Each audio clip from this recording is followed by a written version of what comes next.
The night was quiet and calm. The constant sounds of crickets could be heard singing their serene in the grass, and a gentle breeze blew through the air.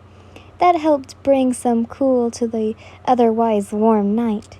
It's a beautiful night, as Kojiro smiled, whilst gazing up into the celestial body filled with twinkling stars.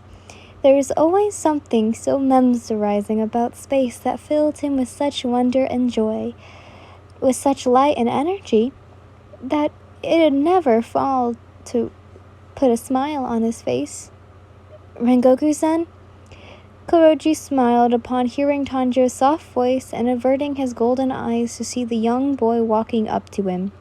The young was carrying the Kosuriki Boko, I think I said that right, or medicine box, that contained his little sister Nezuko.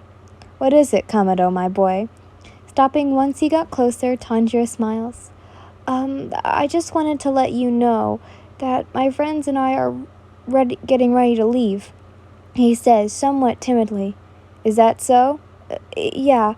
We finally found a ruka we can stay in," he exclaims, before bowing his head respectively. "Thank you for letting us stay with you and your wife. We really appreciate your kindness and hospitality." Tanjiro thanks him. "Thank you for everything." At that, Kojiro's smiles widened, really moved by his young Kasukai's words, as he released a hearty laugh. "You're very welcome, young Kamado. You and your friends are always welcome here any time, or any day," Kojiro tells him.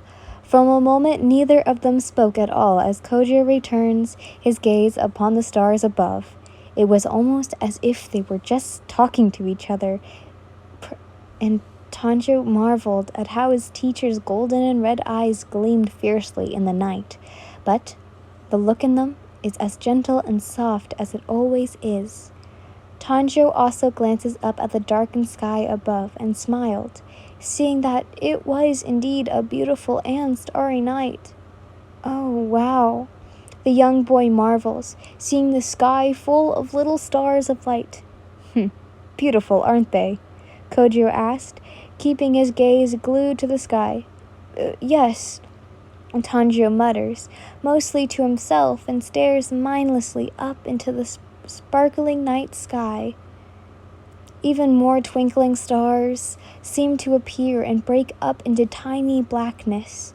A warmth fixed itself within Tanjiro's chest as he watches a single star shift and pass over the other stars, creating a trail of light behind it as it falls and quickly vanishes into nothingness.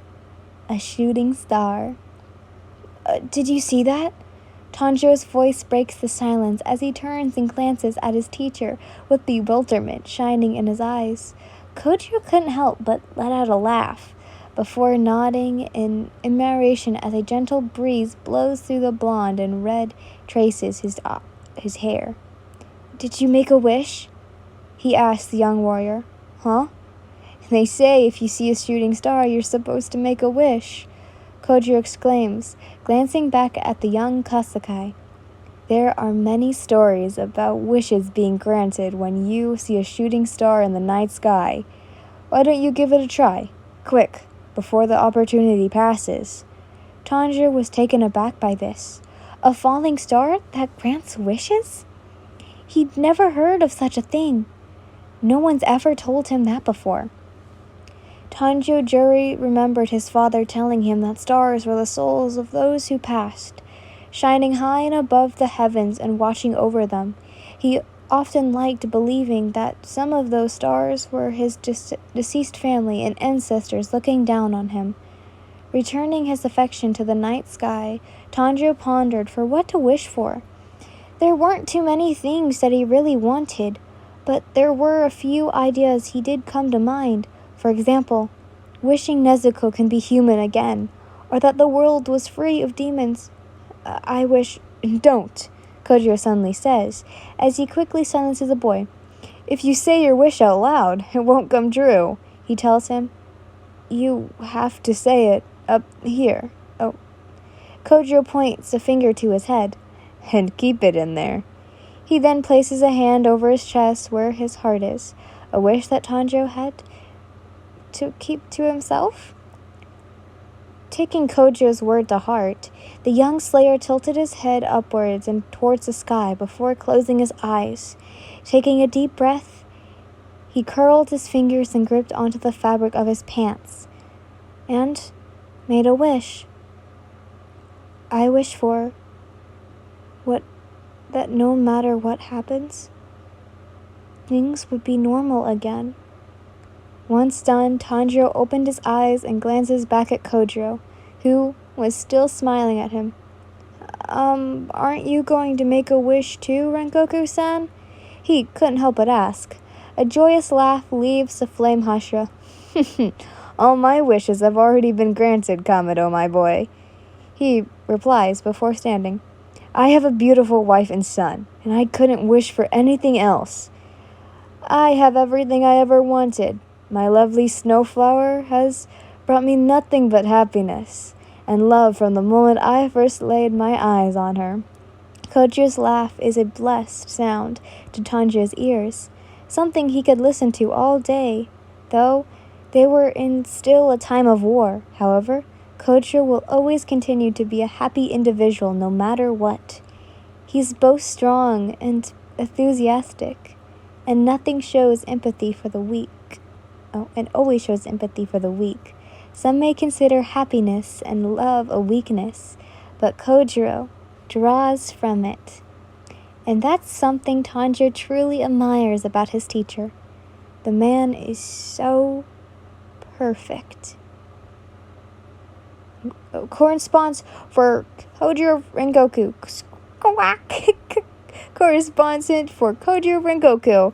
Suddenly came a loud, raspy voice from overhead as both Kojiro and Tanjiro stopped to glance at the Katsugai crow. It was holding an envelope in its talons as the black bird flew towards Kojiro. Squawk! Correspondence for Kojiro Rengoku. It said again. Why did I turn country? Kojiro reached out, and the crow dropped the envelope into his awaiting hand before flying off once again. Tanjiro quickly sat quietly as the flame Hashira opened it, pulled out a letter, and scanned his eyes over it. Reading it, he watched as Kojiro's smile faded and his gaze narrowed slightly before closing the letter. What is it, Rengoku-san? Tanjiro asked, slightly hoping everything's all right. Releasing a sigh, Kojiro gave a small smile before turning to face his young Kohai. I've been summoned for a mission.